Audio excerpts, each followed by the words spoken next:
বাংলার প্রাচীন রাজধানী ও নবাব সিরাজউদ্দৌলার স্মৃতি বিজড়িত জেলা হচ্ছে ভারতের মুর্শিদাবাদ। একটা সময় মুর্শিদাবাদ ছিল অখণ্ড বাংলার রাজধানী। মুর্শিদাবাদ থেকেই বাংলা, বিহার, আসাম, উড়িষ্যা সহ বিস্তীর্ণ অঞ্চল শাসন করতেন বাংলার মুসলিম নবাবরা। বর্তমানে মুর্শিদাবাদের শতকরা 70% মানুষই মুসলিম সংখ্যাগরিষ্ঠ, যেটি পশ্চিমবঙ্গের সবচেয়ে বেশি মুসলিম অধ্যুষিত জেলা। 1947 সালে ভারত ভাগের সময় মুর্শিদাবাদ বাংলাদেশের অংশ হওয়ার কথা ছিল, কিন্তু ব্রিটিশরা দেশভাগের সময় মুর্শিদাবাদকে ভারতের সঙ্গে জুড়ে দিলে সেখানকার মুসলিমরা তীব্র ক্ষোভে ফেটে পড়ে। সম্প্রতি বাবরি মসজিদ ইস্যুকে কেন্দ্র করে আবারও আলোচনার কেন্দ্রবিন্দুতে উঠে এসেছে ভারতের মুর্শিদাবাদ। প্রায় 33 বছর পর আবারও মুর্শিদাবাদে বাবরি মসজিদ তৈরির উদ্যোগ গ্রহণ করেছেন সেখানকার মুসলিমরা।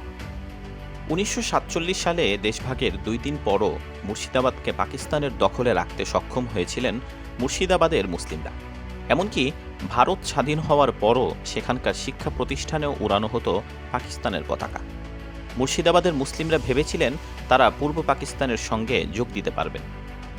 তবে 1947 সালের 17 আগস্ট কলকাতা থেকে ভারতীয় সেনাবাহিনী মুর্শিদাবাদে পৌঁছালে সেখানে ভারতীয় নিয়ন্ত্রণ প্রতিষ্ঠিত হয় এবং মুর্শিদাবাদ থেকে পাকিস্তানের পতাকা নামিয়ে ভারতীয় পতাকা উত্তোলন করা হয়। পূর্ব বাংলার বাঙালি নেতারা পাকিস্তানের কেন্দ্রীয় সরকারকে মুর্শিদাবাদ দখলে বারবার সেনা পাঠানোর অনুরোধ করলেও কোনো এক অজানা কারণে সেখানে সেনা পাঠানো হয়নি।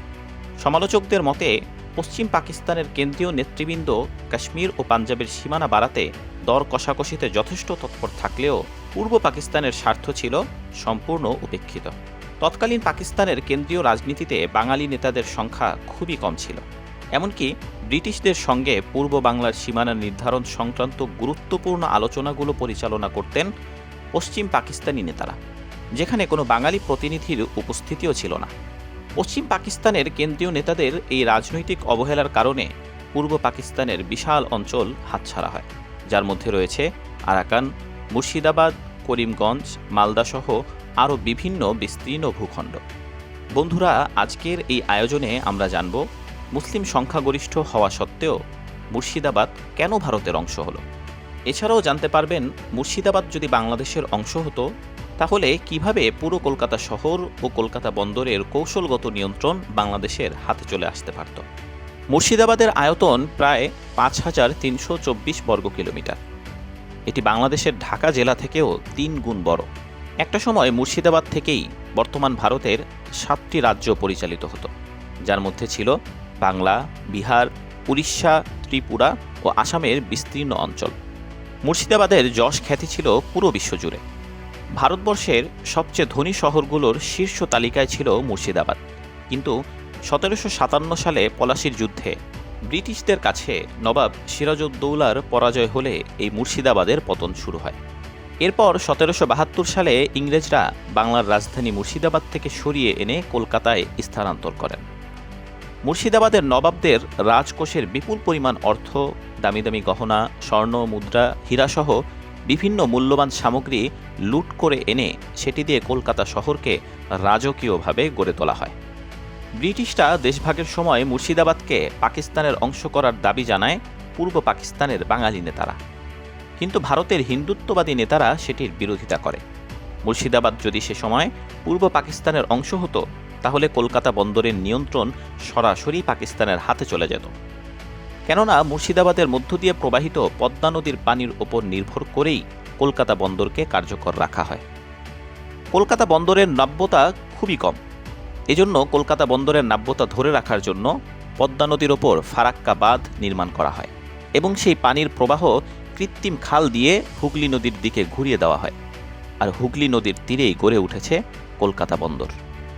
1947 সালে দেশভাগের সময় ভারতীয় নেতারা আশঙ্কা করেছিলেন পদ্মা নদীর পানি প্রবাহের নিয়ন্ত্রণ যদি পাকিস্তানের হাতে চলে যায় তাহলে পাকিস্তান তার রাজনৈতিক স্বার্থে ব্যবহার করতে পারবে। কারণ পাকিস্তান যদি পদ্মা নদীর মোহনায় বাঁধ দিয়ে পানি আটকে রাখত তাহলে কলকাতা বন্দরে দ্রুত পলি জমে এই বন্দরটি জাহাজ চলাচলের অনুপযোগী হয়ে পড়ত। এজন্য ভারতীয় কংগ্রেস নেতারা যে কোনো মূল্যে কলকাতা বন্দরকে রক্ষার জন্য মুসলিম সংখ্যাগরিষ্ঠ মুর্শিদাবাদ শহর দাবি করে বসে এবং র্যাডক্লিফ কমিশন কংগ্রেসের এই দাবির ভিত্তিতে মুর্শিদাবাদকে ভারতের অন্তর্ভুক্ত করে দেয়, যেটি জানার পর পূর্ব পাকিস্তানের বাঙালি নেতারা প্রতিবাদ জানায়। কিন্তু পাকিস্তানের কেন্দ্রীয় নেতাদের মধ্যে বাঙালিদের সংখ্যা কম থাকার কারণে তাদের এই দাবি উপেক্ষিত থেকে যায়।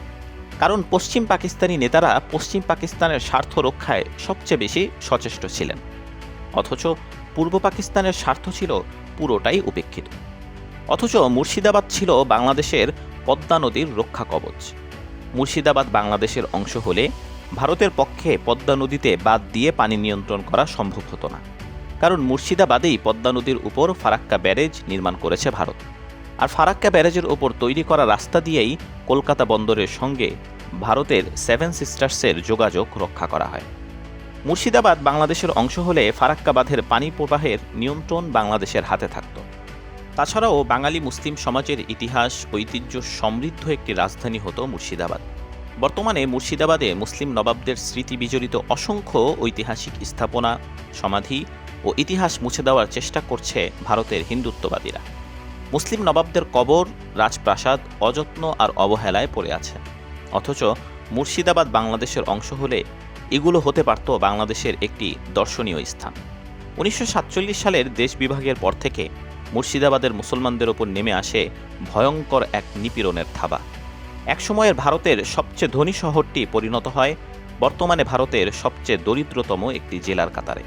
মুর্শিদাবাদের মুসলিমদের বাড়িঘর ছাড়া করতে ভারত সরকার রাষ্ট্রীয়ভাবে বিভিন্ন উদ্যোগ গ্রহণ করে, যার মধ্যে অন্যতম পরিকল্পনা ছিল মুর্শিদাবাদে ফারাক্কা ব্যারেজ চালু করে মুসলিমদের অর্থনৈতিকভাবে পঙ্গু করা।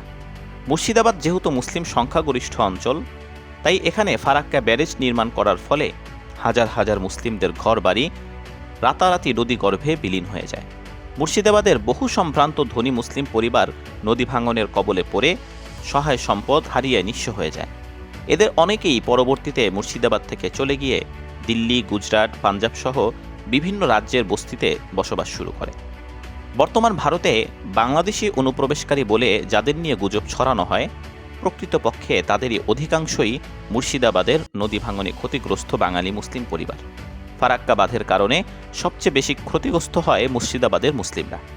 পরবর্তীতে ভারত সরকার আর এসব মুসলিমকে পুনর্বাসন করেননি, যার ফলে তারা বাধ্য হয়ে বিভিন্ন রাজ্যের বস্তিতে অত্যন্ত নিম্নমানের জীবনযাপন করছেন, যা কয়েক শতক আগেও মুর্শিদাবাদের মুসলমানদের জন্য ছিল অকল্পনীয়।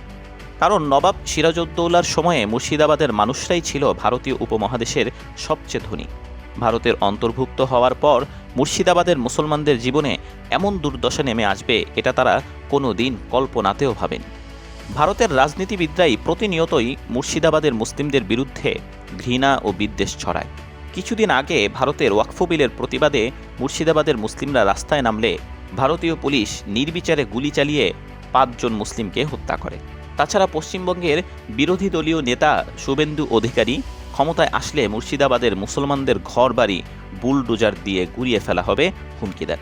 26 সরকার এলে দাঙ্গাবাজদের বাড়িতে বুলডোজার চালিয়ে 12% সুদ দিয়ে আদায় করব। তো বন্ধুরা, আপনার কি মনে হয় ত্রিপুরা, মুর্শিদাবাদ, নদিয়া ও মালদা কি বাংলাদেশের হওয়া উচিত? আপনার মূল্যবান মতামত এখনই আমাদের কমেন্ট বক্সে জানিয়ে দিন। দেখা হবে পরবর্তী কোনো ভিডিওতে। সে পর্যন্ত ভালো থাকুন। আল্লাহ সকলকে সুস্থ রাখুন। আসসালামু আলাইকুম ওয়া রাহমাতুল্লাহি ওয়া বারাকাতুহু।